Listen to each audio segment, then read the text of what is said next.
Hey, Nick. Sean Spicer. I understand there's some controversy brewing about how many subscribers you have on YouTube. You have more subscribers than anybody. Then it's probably the biggest, largest YouTube subscription that anybody's had. But also, it's not numbers that matter, Nick. And I know everyone's going to quibble over this, but it's content. It's quality. And your subscribers are amazing. They're great. They're high quality subscribers, and that's really what you have to look at. Don't just focus on the numbers. I mean, if people are spewing a bunch of fake news, just don't get in the mud. They're amazing folks. Their engagement, the way that they like the videos.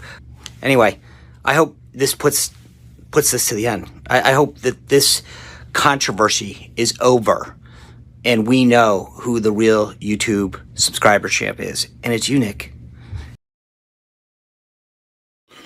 It is with a profound sense of sadness that Pam Bondi announced today that the Epstein file has committed suicide. It was on her desk last night when she left her office, but sometime during the course of the evening, it appears that the files threw themselves into the paper shredder. There is no footage of the event, but Bondi has assured the press that the missing minute in that footage would in fact be suspicious if that footage actually existed in the first place. When asked if there would be a follow-up investigation into the death of the Epstein files, Bondi replied, "I'd love an omelet right about now."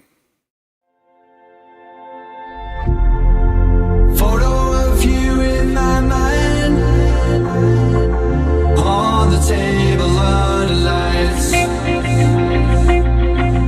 There's no one here but you and I.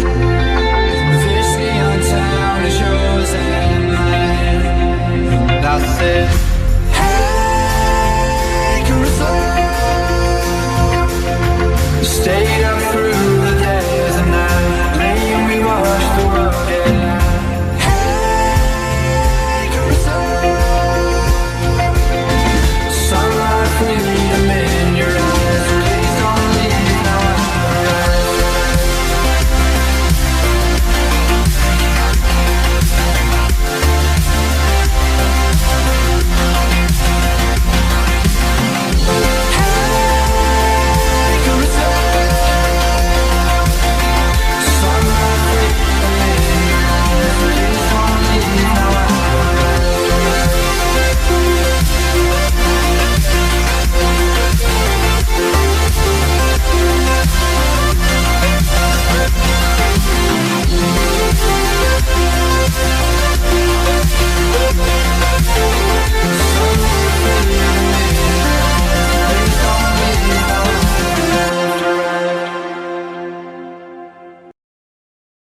Hello, everyone. Welcome to After Dark. It has been a long time since we've done one of these. We did have our scheduled downtime tonight, which is a sort of more relaxed show. After Dark is usually an open hang, so people can come on in, join me. We'll talk about the news. We'll talk about, whatever.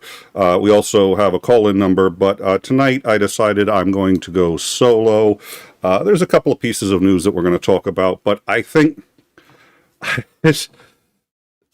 it's an interesting phenomenon, which is we're kind of at this point where the liberal agenda has taken one hell of a shellacking. And we're all looking around saying, oh, when's it going to stop? And I will be honest, there's no immediate place in sight of this thing stop. I said on one of the previous shows, I feel like Trump is halfway through his term based on how much stuff has happened, instead of not even halfway through his term. It's insane.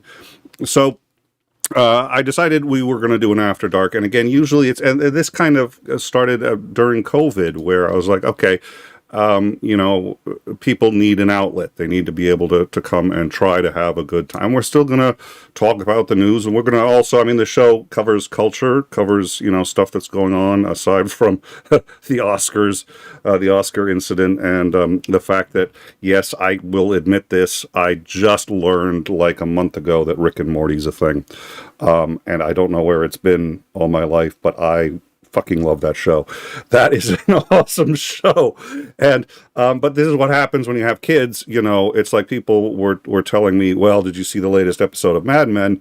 And I was just like, no, but wow.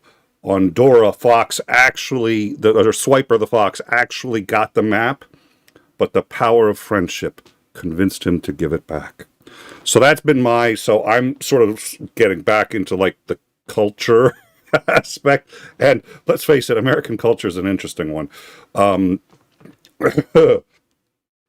We have we do some silly things like who we elect president.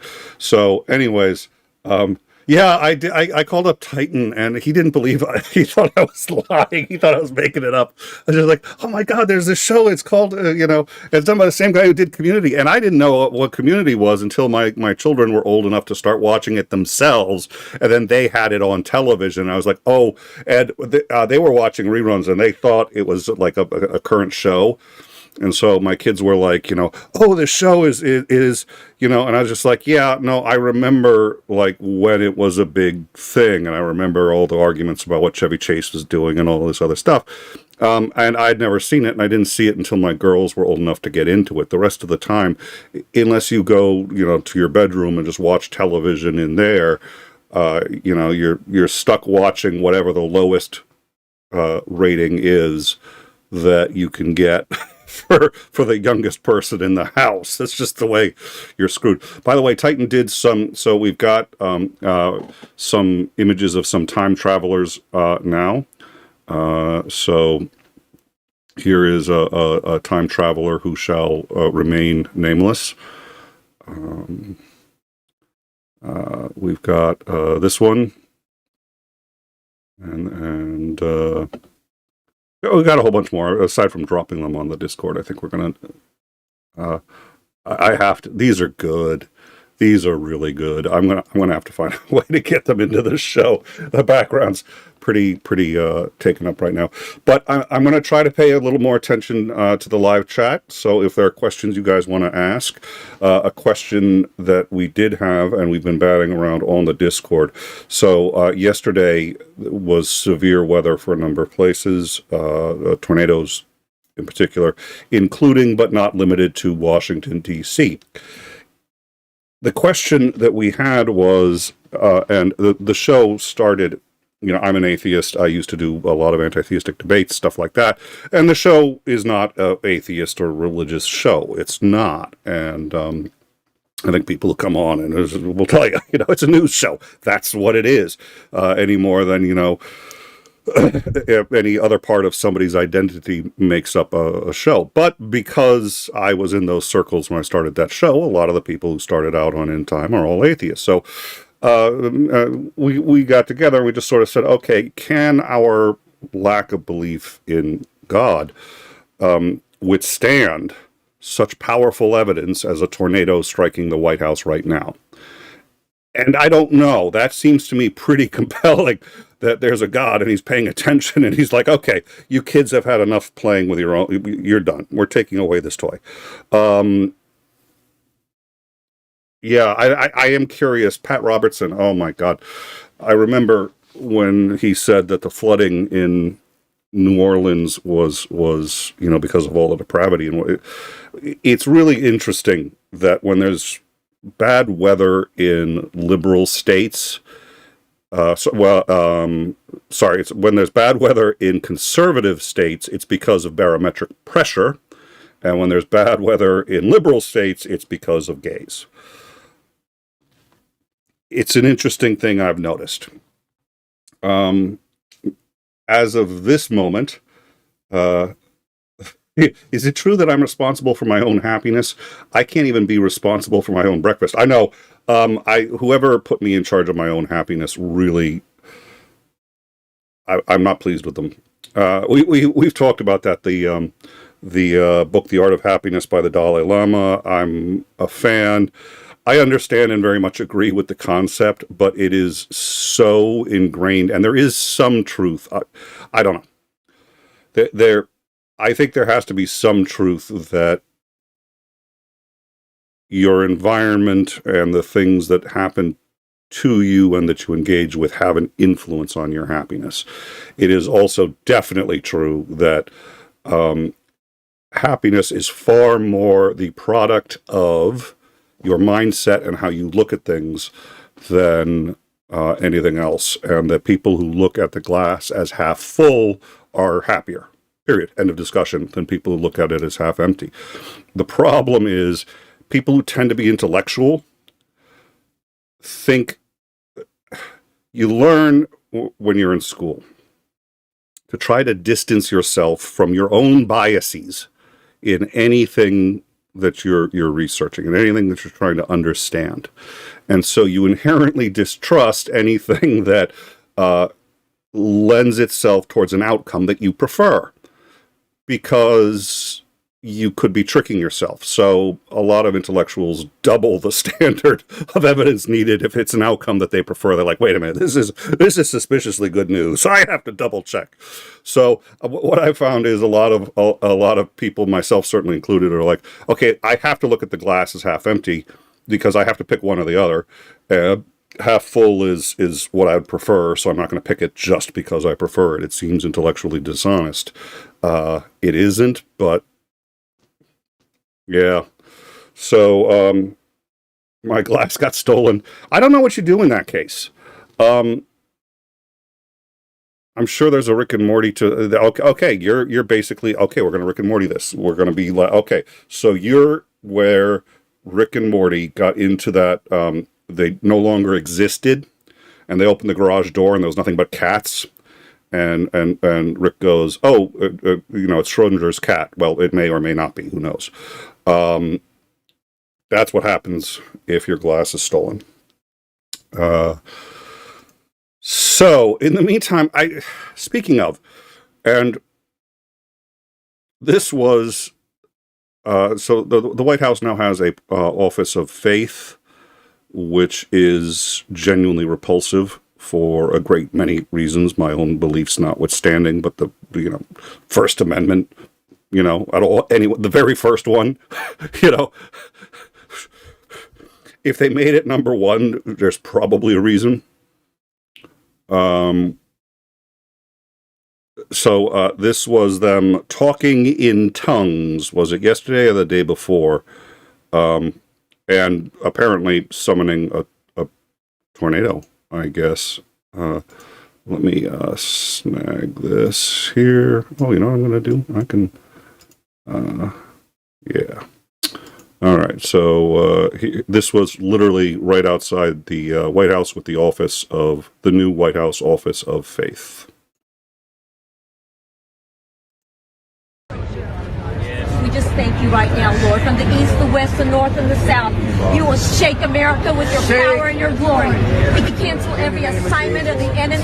This nation was birthed to be one nation under God, and we are standing on the soil of the White House, and we are declaring your word. Every place that our foot will trod, you will give it to us, and we are taking the land. We thank you, oh Lord. You have brought us to the kingdom for a time such as this, and this is the time. And so we declare right now, from the capital of our nation, that America will come back to God. We will come back to God. Nothing will stop this nation. And we speak right now by the authority of heaven. You told us to bring heaven to earth. Heaven is being released through your people right now. So, and then all of Washington fell under a tornado watch. So, coincidence? I doubt it. Meanwhile, J.D. Vance finally. So the flooding has been catastrophic, and it turns out that the head of let me see if I can. Where did? Because I've forgotten her name. Oh, you know what? I know where I can find it. the head of is it Homeland Security or is it FEMA? Sorry, Kristen Noem did not even after the federal emergency was declared, or state of emergency was declared at the federal level. She did not respond. It took her more than 72 hours after the flooding had occurred to send FEMA to the area, to send FEMA rescue teams to save lives to Texas. The reason is because she issued an order that all FEMA requests and actions in excess of over $100,000 required her personal signature, and she was unavailable for 3 days. So because she herself was unavailable for 3 days and she hadn't empowered anyone else to sign, FEMA couldn't react. And not for nothing, but people who are familiar with the show know I have a kind of a hate relationship with Texas. What happened is a tragedy, and it's something that probably could have at least been diminished, not avoided, but diminished. I have little doubt that the cuts had at least some impact on it, and we already have evidence and reason to believe that. I'm not going to say that the cuts were 100% responsible, and we don't know, and we'll probably never know, because, you know, if it turns out that there is anybody at any level in the Trump administration who is responsible, they're going to create a file about it, and the file is going to suicide itself. So we're not going to find out. We'll find out by the people who've left, and that's sort of how we found out what we know so far. But Texas is one of those states that continuously is the highest on the hypocrisy list, as far as I can tell. Goes around telling everybody how great it is as a country, and as a state, and that it's going to secede. And I'm like, go ahead, please. By nearly every metric, they're a burden to the rest of the United States. They their entire budget, 30% of it is given to them by the federal government. They receive $1.30 for every dollar they pay in federal taxes, as opposed to my state, which only gets 70 cents. And I'm okay with that, because I think that's how a country should operate. But I'm not okay with them telling me that they hate me, that they hate what I do. They hate the fact that my state is number, depending on the year, somewhere between 1 and 3 in the top states of education, while they're batting around 47 out of 50 for education, even with the money that they're getting. And they're like, well, you guys are lucky we don't leave. Yeah, go leave. See what happens when the federal highway system shuts down and you realize you can't ship your oil without it getting interdicted by pirates. Yes, pirates. There are actually pirates out there still. The Houthis have been kind enough to remind people. And you've got no U.S. Navy to back you. So a dramatically inflated sense of self-importance. And then when Louisiana needed help, Texas came out and said no. Texas voted to not send emergency aid to Louisiana. Then when Texas got hit hard and genuinely needed help, they're like, oh, we want this emergency funding. How do you think Louisiana's going to vote for it? How do you think everybody should vote for it, considering? Sorry,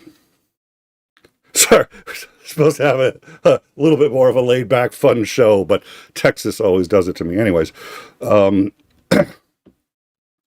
let's see. So Texas, had a 3-day delay, and if they don't like that, they probably should not be voting as a block for utterly incompetent people who don't know what they're doing. You want to cut the government, fine, but use a scalpel. not a hatchet, and then replace it with people who are too stupid to realize that they may be on vacation when an emergency happens and someone else should be able to sign the checks. All right. So, in the meantime, J.D. Vance did, I think, step up on this one. It's rare. I don't often... again, if you watch the show regularly, you know I feel it's very important to recognize when the other side does a good job, because if you don't do that, you lose all credibility. I can't criticize people if I can't also say when they've stepped up. So J.D. Vance, I think his compassion here was amazing, and it was nice to see. Let's see. All of the devastating images coming out of Texas. This is the one that gutted me. That's an $8,000 sectional imported from Italy. Look at the exceptional craftsmanship. Its gorgeous form and exquisite upholstery. A true work of art and an unspeakable loss. So there is J.D. Vance getting a little breathy over the couch. Kudos, well done. Speaking of, Donald Trump met with the president of Liberia,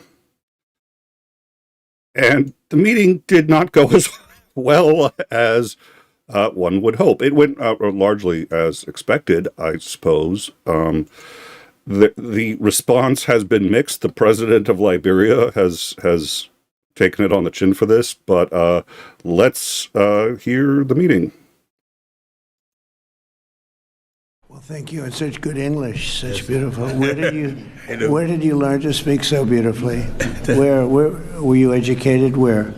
Yes, sir. In Liberia. Yes, sir. Well, that's very interesting. That's beautiful English. Sure. I have people at this table can't speak nearly as well. Very And good, they, sir. Thank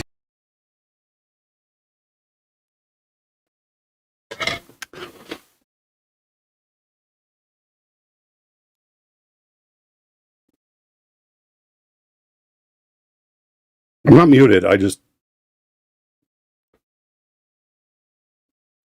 So the president of the United States is basically saying that Liberia, a country whose native language is English,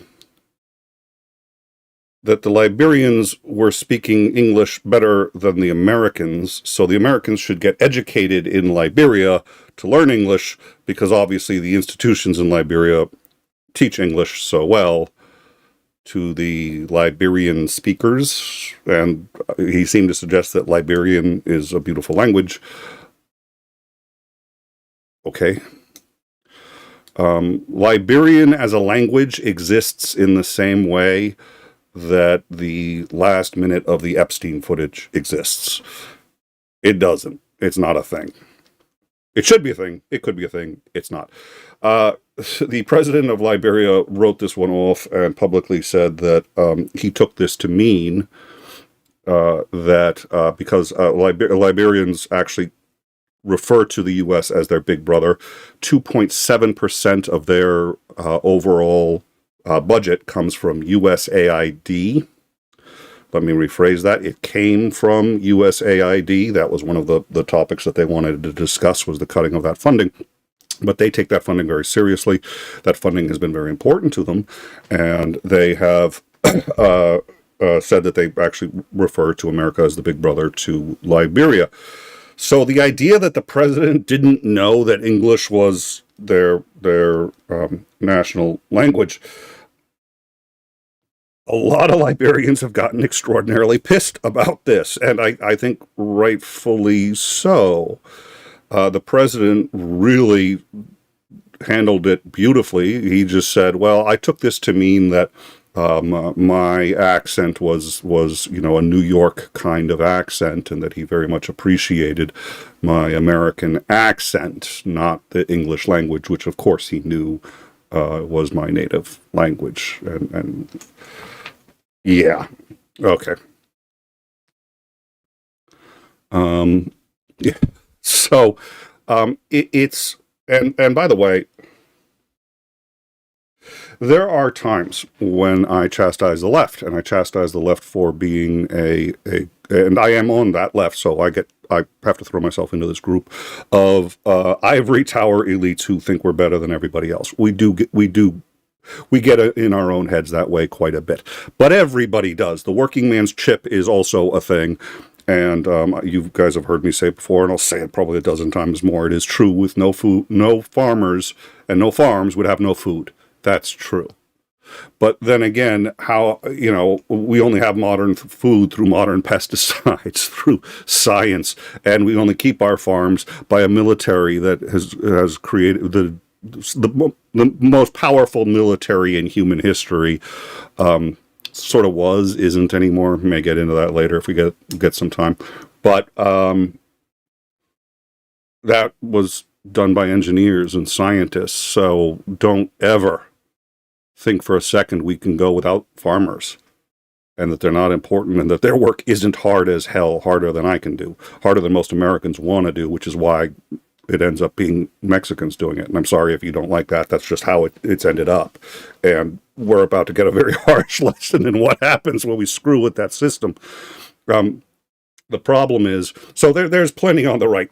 When the left gets all high up on itself, okay, it needs to be tamped down because it causes the right to get up, and then we can't communicate, and that's a serious problem. Communication is the first step in solving any problem. Having said all that, the reason we on the left get a little uppity about, the president didn't realize that the guy's language was, first of all, if you don't know what the hell you're talking about, don't try to bullshit through a situation when you're talking to a foreign president. That's just a pro tip. Anyone who's run for student council should know that. Second of all, if you don't know that U.S. aid is 2.7% of their budget, if you don't know what U.S. aid actually does, if you don't know that the Department of Energy actually manages the nuclear warheads, so when you fire I forget what the percentage was off the top, but it was a huge percentage off the top of every single division.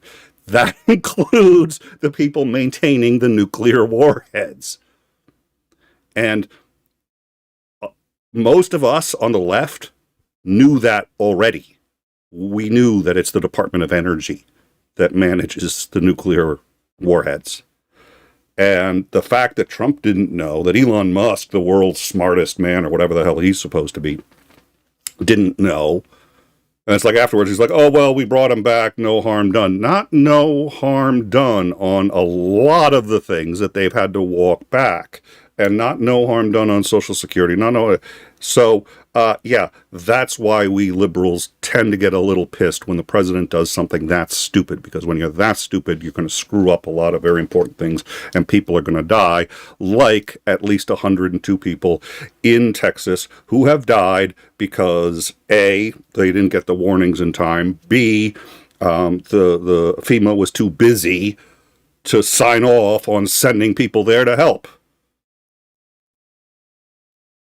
Honestly, I shouldn't be pissed. And the reason I shouldn't be pissed is because they're doing exactly what they're supposed to be doing.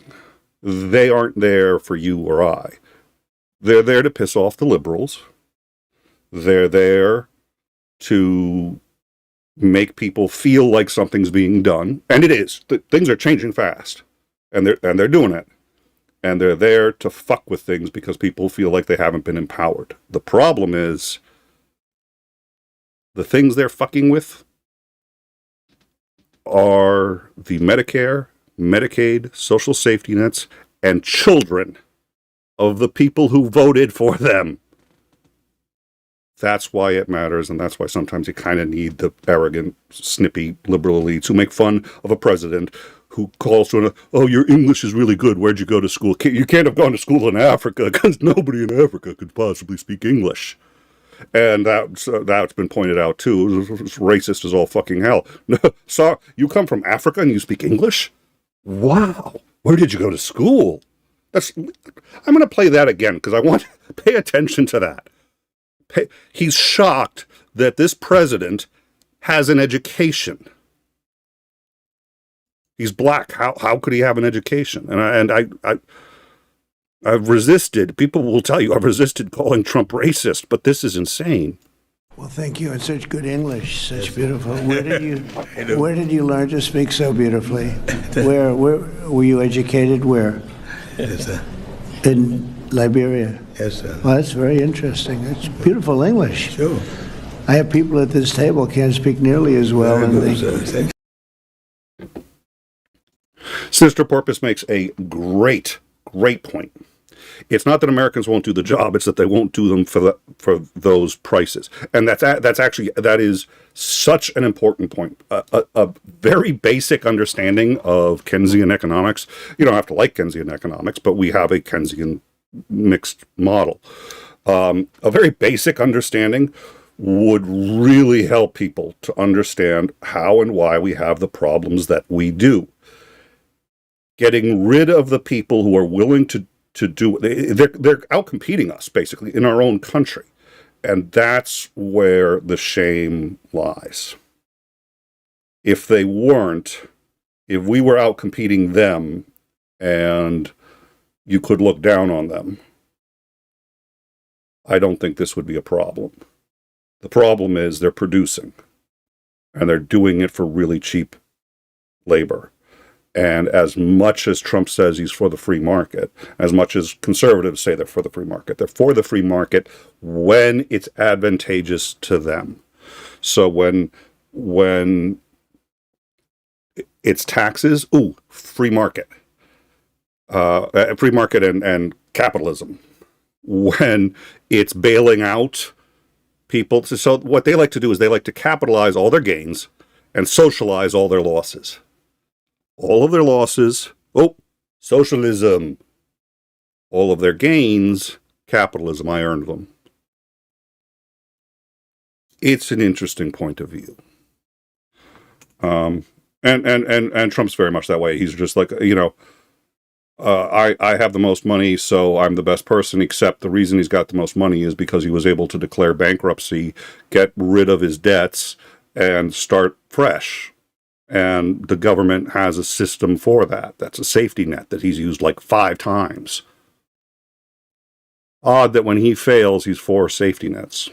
Very excellent point, Porpoise. Thank you. I think we did get a super chat.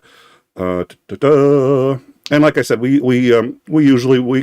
do, if you're comfortable coming on air, when we do an After Dark, we'll have an open hang. We give people a link and they can just come on in and join us if they want to. We'll also do call-ins and stuff like that. We also usually will have either Xandering or Commander on. This is the first one we've done in a while, and I wanted to I wanted to do it on my own. But I think we needed 6 times. Yeah. We needed to have something a little more energetic because it's been rough. They passed the big beautiful bill. That bill is and good news, bad news. There, the bad news is the bill contains a lot of terrible shit that's going to undo a lot of what really does make this country great, and even keeps it functioning. The good news is that government is still such a bureaucracy that it slows things down, and that we had Brooks on, and Brooks said, in a month, Social Security will collapse and all of this other stuff. Well, Trump's been going at the fastest pace he can, and it's an incredible pace. He gets credit for that. Wow, can he destroy things quickly? I'm genuinely impressed. But he's still getting slowed down, and he's getting slowed down more than people have anticipated. And, and people have said the midterms don't matter. It depends on whether or not they're going to matter and how much is fluid. But the reality is, if we take back the House, a lot of what Trump can do either comes to a grinding halt or snail's pace. The midterms right now, and the midterms aren't as far away as they feel. They're further away than I'd like. And how much damage can you do in that time? A lot. But we're still not talking the whole country falling apart. Is that possible? Yeah. Is that why people are scared and worried? Yeah. And I don't want to tell people not to be scared or worried. But this country has been in bad situations before, and it's recovered. And, we still have a sovereign debt crisis. We have problems to deal with. So far, we've overcome them. And by the way, the British Empire collapsed, and Britain still exists. So, we need to pace ourselves, if that makes any sense. And I should probably stop lecturing you, our very intelligent audience, on things that you probably already know, but it's more, A, I'm a verbal processor, so it's helping me reaffirm it, but B, it's so that you know you're not alone in it. There are things to genuinely worry about, and these things are among them, but don't let it control your life. And that's when we start to, again, this show was born out of COVID, so, all right, so, just not good. Yeah, I understand the idea. Yeah. There are so many things that we could do to genuinely improve things. The problem is really that congressmen can be bought off. Congressmen can be bribed. I think that's the biggest problem we have. They can be bribed any number of ways. Political action committees can bribe them just by donating to their campaign, or through any number of other, ways, and to the tune of just about any amount. And until we get that taken care of, they're going to be beholden to corporations that can bring more money in than individuals. And that's hard to address. The Dodd-Frank Act addressed that in part, which is why it had to be killed. We'll see. And we'll save a philosophical chat on that for some other time. I did want to get to, just because, so we were talking about the Epstein files and the tragic suicide of the Epstein files. And let's see. We don't actually have the thing today. We're not going to be bringing anyone. We're going to try to do a after dark at least once a month, and yeah, people can come on in and chat, and I enjoy them. They're a lot of fun. I hope you guys enjoy them. The only thing is, you just got to make sure it's just one extra layer of work. You got to make sure that you're not getting a troll in. You have to add a little extra time to the thing, so if someone does something really bad that could get the channel demonetized, you can just clip it out. And so for having an open hang where guests can come in, it just takes a little more. So we're not quite there yet. We've done it before, but we're still coming back and getting that in. But we'll do that. And if you guys, join us on the Discord, and let us know if you're interested in seeing more of these. Then we'll do more of these. So I'm open to it, but there are more challenges to this than you'd think. We've had, and I know channels that would have open hangs, and somebody would come down and then suddenly put up a piece of nudity or something that clearly violates terms of service, and in an attempt to get the channel taken down. So it's one of those things that we take. Yeah, sorry, Azandering. So we just got to take a little precautions. So what was I? Oh, okay. So we were talking about the Epstein files, and this was an interesting video. It's on our Discord.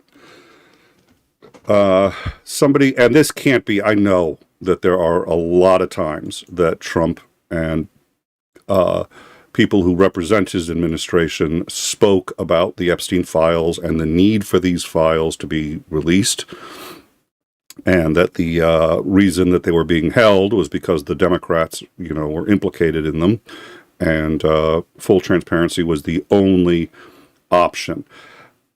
there's much more than this video. This video claims to be every time he's done it. I know he's done it more often, but let's take a look anyway and see what he has to say here. Release the list. Seriously, we need to release the Epstein list. That is an important thing. Will you work with me on this issue so we know who worked with Jeffrey Epstein in building these sex trafficking rings? Absolutely, Senator. Child sex trafficking has no place in the United States of America, and I will do everything, if confirmed as FBI director, to make sure the American public knows the full weight of what happened in the past and how we are going to countermand missing children and exploited children going forward. Just last week, the president's excellent pick for FBI Director Kash Patel vowed to work with me in releasing the Epstein records and breaking apart the trafficking rings that harm countless women and children across our country. The DOJ may be releasing the list of Jeffrey Epstein's clients. Will that really happen? It's sitting on my desk right now to review. That's been a directive by President Trump. I'm reviewing that. All this evidence is sitting in the Southern District of New York. Yeah. So based on that, I gave them the deadline, Friday at 8. A truckload of evidence arrived. It's now in the possession of the FBI. Kash is going to get me and himself, really, a detailed report as to why all these documents and evidence had been withheld. It's a new administration, and everything's going to come out to the public. The public has a right to know. Americans have a right to know. I know the Attorney General has committed to releasing those files. I would defer you to the Department of Justice on her timeline, but when she has made a promise in the past, she has kept it, and I'm certain that she will in this case as well. Welcome back, everybody. 20 minutes to the top of the hour. Case closed. The Justice Department revealing Jeffrey Epstein died by suicide and insists there is no secret client list out there. All right, everyone. So rest easy. Matter is well in hand. There are 5 lights. Yeah.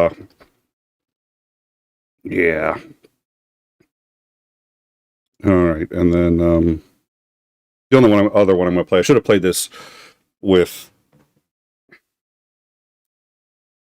I don't know if I want to play this. It's like I don't know if I'm going to make my audience laugh or cry. I don't want you to cry. I really don't. I want you to be happy. But clips like this, I'm going to play it. I want to remind you that Trump is not a historian. He's not like a Civil War historian. I want to remind you of that before I play the clip so that you have a little charity towards Trump. And it's not the Civil War, sorry, it's the Revolutionary War. Speaking of so, amen, brown coats, amen. All right. So remember, he's not a historian. So this was on the 4th, talking about the country's birthday and the Revolutionary War. Continental Army suffered a bitter winter of Valley Forge, found glory across the waters of the Delaware, and seized victory from Cornwallis of Yorktown. Our Army manned the airport. It ran the ramparts. It took over the airports. It did everything it had to do. And at Fort McHenry, under the rockets' red glare, it had nothing but victory. And when dawn came, their star-spangled banner waved defiant.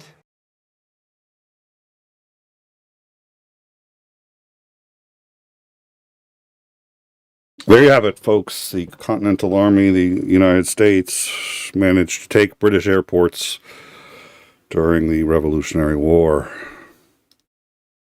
He really just needs to stay on the teleprompter. And by the way, the other thing about this, he's fucking gone. And I don't mean that to be insulting. I really don't. Because I said the same thing about Biden. I said the same thing about Biden, and I voted for him. So I I just think that fair is fair. And if you're going to sit there and say that Biden wasn't qualified because he was losing it and or had lost it, which he had, I'm sorry, my fellow liberals, but he had. Then when your candidate starts talking about George Washington seizing the Boston airport during the Revolutionary War, you have to admit your guy's got some issues too. Not that Vance is better. And to answer another previous question from the in the live chat, no, that studio. The studio was originally, that Vance did that interview in, the studio was originally wood. It was a nice, cedar. And Vance wouldn't do the interview unless they upholstered the entire thing and got the upholstery really close up to him. Now, it turns out, and this was, you have to go digging, it's in one of the sections on the Discord, it turns out that they actually liked the new look and had been thinking of keeping it, but after Vance left, for reasons that were not disclosed publicly, they decided to lay 1,200 pounds of TNT in that room and just detonate, blow the whole thing up, and build a new studio from scratch. I don't know what happened. That's just what, if anyone figures it out. All right. So speaking of, okay, so I am proud to be of Massachusetts. I've lived in Massachusetts most of my life. First state to allow gay marriage, and the first, second or third in most other areas, and has, a number of famous universities, and I love the culture of it. If you break the U.S. up into 11 countries, yep, I live in New Yankton or whatever. I'm proud of it. But a Boston judge has decided that despite the fact that the Supreme Court has said that he does not have the authority to issue nationwide injunctions, has said he is going to continue his nationwide injunction against the and block Trump's birthright citizenship order until the entire case can be heard. Now, this was explicitly overturned by the U.S. Supreme Court, and the Massachusetts judge said, I am not going to change my mind. Now, I'm hyping it up just a little bit because what he did was he found a new line of reasoning.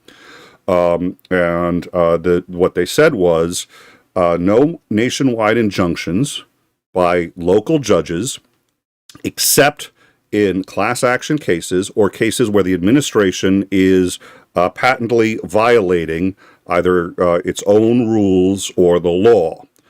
And so what the judge said is, this falls under one of those exceptions. This isn't a class action suit, but they are violating a executive order, a previous executive, and I forget what was the ruling that he used. So I'm keeping the stay on birthright citizenship intact, regardless of the Supreme Court's order. So the Supreme Court has gotten so unhinged that the lower courts are recognizing that it's unhinged and are starting to find end routes. So it's not just anymore that the U.S. Supreme Court is handing its authority willingly, gleefully, orgasmically over to Trump. I mean, they are. They're literally, it's like this,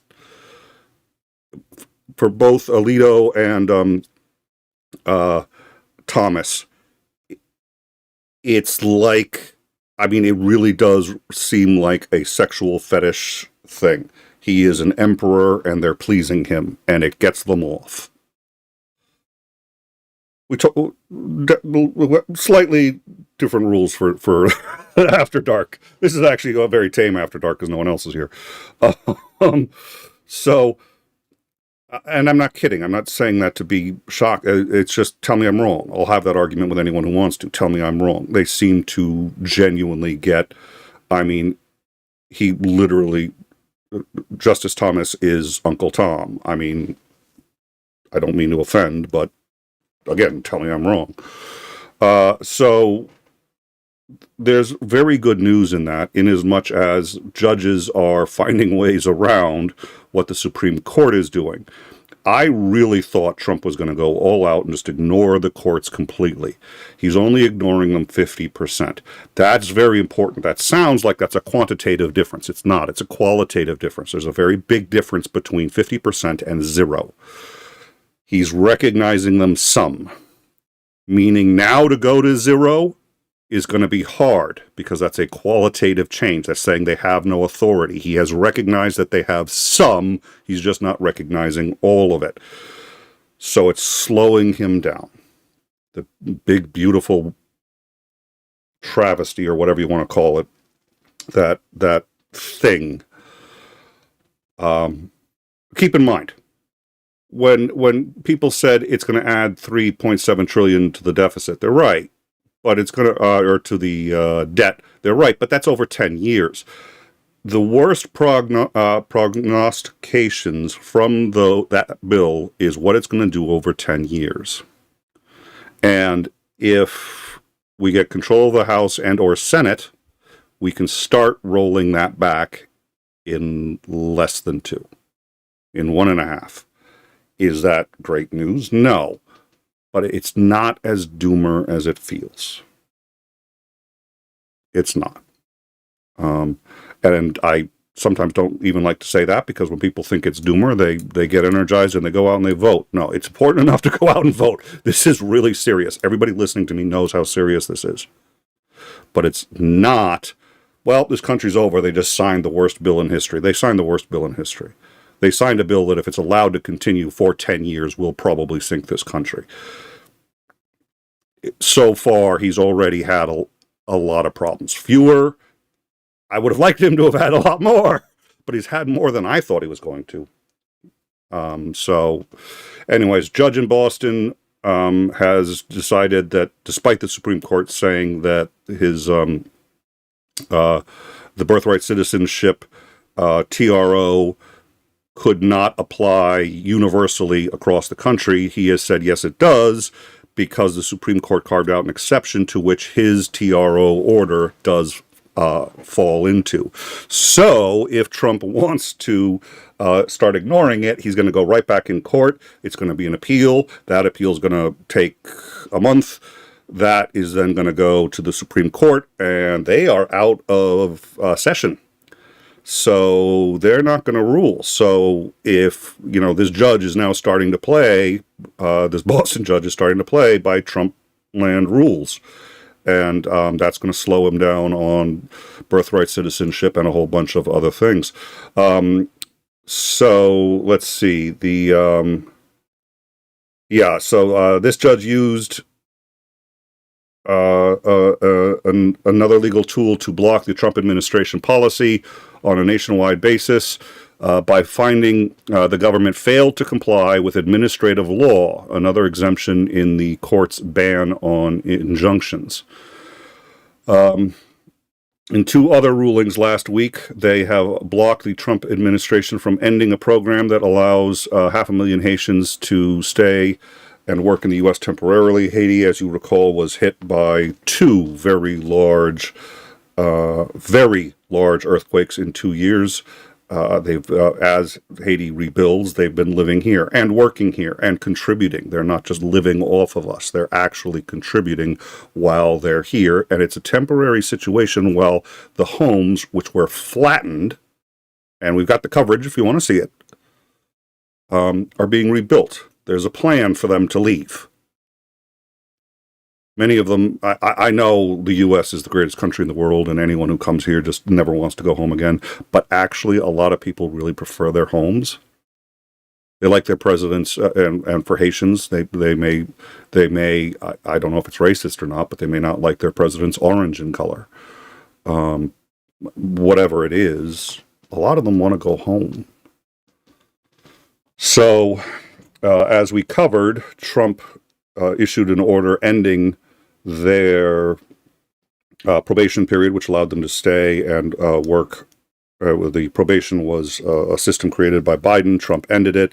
It ended up in court, and the court said until we actually have the arguments, until it goes through court, which could take 4 to 6 months, we will issue a TRO stopping the Trump administration from ending the program until we can decide whether he's even got the authority to do so. And they may decide he's got the authority, and then they end it. But until then, there's a TRO. That TRO was appealed all the way to the Supreme Court that said, sorry, you can't do a nationwide TRO like this except under these circumstances. And then the judges just said, oh, guess what? We fall under those circumstances, so we're keeping the TRO. So that's great. The other thing is the number of class action lawsuits is about to go through the roof. The problem is class action lawsuits requires the declaration of a class, and that usually takes at a minimum a month. The U.S. Supreme Court has said it is going to be very cautious and very deliberative in making sure the classes have been properly created. There's a number of rules for the class. Each member of the class has to have an injury. That injury has to be the same for every member of the class. Each member of the class has to have standing. They have to have all sorts of legal requirements. Anybody who knows the law knows what those requirements are. I'm not very concerned about being able to make proper classes to stop all of this. The class action lawsuits could do just about everything we're talking about. These are all classes. They all are having the same injuries. The problem is, A, it takes a month. B, the Trump administration has already said it's going to appeal any declaration of a class, which means it's going to go straight to the Supreme Court, which has already telegraphed that they're going to be very, very conservative in what they call a class. We'll see. All right. I've been doing a lot of talk. Well, I was going to do a lot of talking anyway because it's only me. But let's see. Is there any? I wanted to see if there were any other questions. Let's see. 256 from Sinister Porpoise. Taco in chief also used an anti-Semitic slur. Oh dear.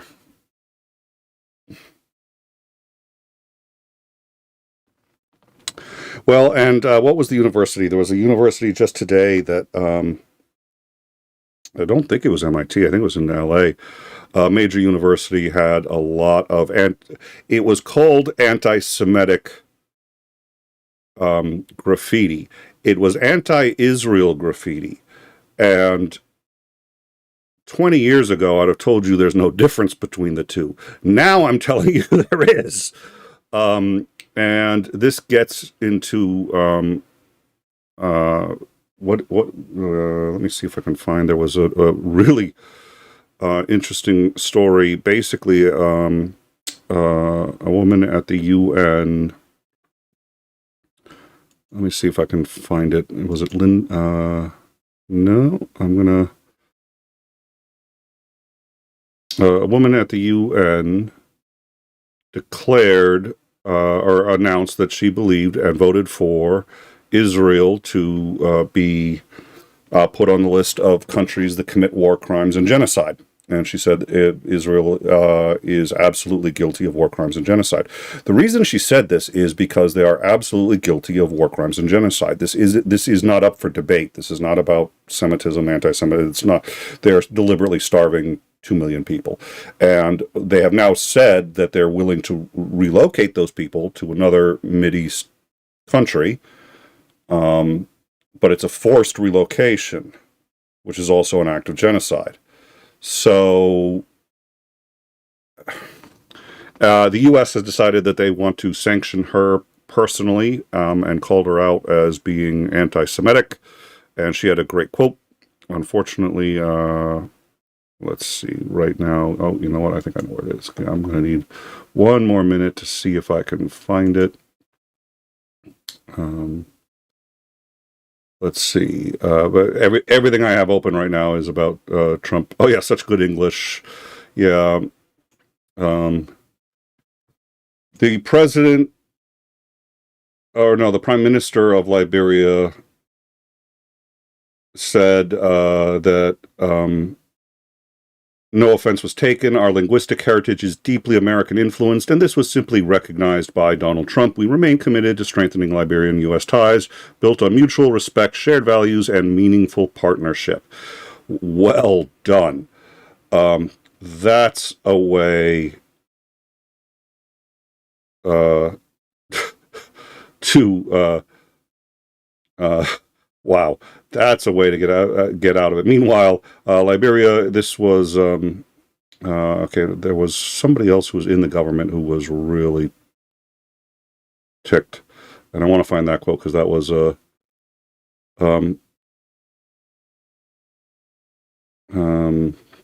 let me see. As a matter of fact, so this is the chairman of the Congress for Democratic Change and Council of Patriots. He said, as a matter of fact, it was proven that the West Wing is not taking us seriously as Africans. President Trump was condescending. He was very disrespectful to the African leader, and goes on to, yeah. Okay, let me see if I can find, I think this is the Albini's, the United Nations expert Francesca Albanese has slammed Albanese. I'm going to say Albanese has slammed the decision by the United States to sanction her as obscene, saying she's being targeted for calling out Israel's genocide in Gaza. Speaking with Al Jazeera on Thursday, Albanese, who serves as the UN special reporter on the occupied Palestinian territory, said she would not be cowed into silence by the U.S. moving against her. She said that Washington tactics reminded her of, quote, mafia intimidation techniques, before suggesting that the sanctions will only work if people are scared or stop engaging. I want to remind everyone that the reason these sanctions are being imposed is the pursuit of justice. Of course I am being critical of Israel. It has been committing genocide and crimes against humanity and war crimes. Washington, U.S. Senator, Secretary of State Marco Rubio said that she herself is waging a campaign of political and economic warfare against the United States and Israel. Yeah. Thank you, Rubio. That's great. So, thank you, Porpoise, and UTV and Ham gifted 1 membership. Thank you so much for that, for your customary membership. We really do appreciate it, and it does help, and you're here every time supporting us. Thank you, and thank you to all of you who are supporting us. Canty asks, if you ever get bored, look for a book called Thomas Brothers of Matt Penny. I should actually, selected readings from Thurber, not that I'm trying to be, what's his name, Keith Olbermann, but there was this great Thurber bit on, he's staying at a hotel and he brought his own soap because he likes Dial, and, you know, so he's going to use that. And it got replaced with all the little Cadbury soaps that, you know, the hotels use, and he's arguing back and forth with them. It's hilarious, but maybe I'll bring it for our next show. People being happy, that's social. I know.